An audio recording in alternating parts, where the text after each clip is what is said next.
Today we celebrate the feast of St. Joachim and Anne, these two saints who are the parents of Mary, grandparents of Jesus.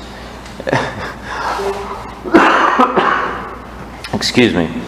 And with this, so often, how often do we look at you who are grandparents, your grandchildren that are not baptized, or maybe your children that have fallen away, and you weep and you mourn. But I think the gospel has some beautiful words for us today, that the kingdom of heaven is like a mustard seed.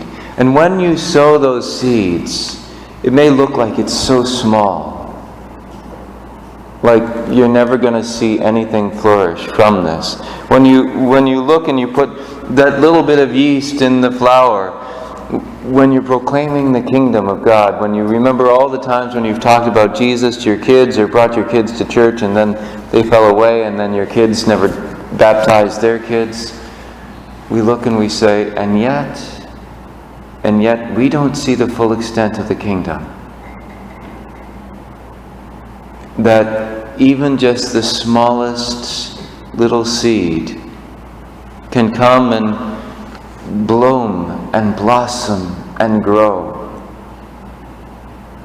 The kingdom of heaven doesn't need a lot in order to come and enter into someone's life. Of course, God will never step on our free will, but even if we open just a crack, He will flood His grace into our lives.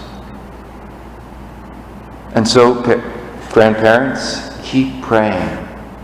Keep praying for your grandchildren, your children. Keep sacrificing for them, inviting God's grace to pour down into their lives. And while, again, God will not step on their free will, if they open even just a crack, that smallest of seeds will become the largest of all plants. That little bit of yeast will leaven the whole dough.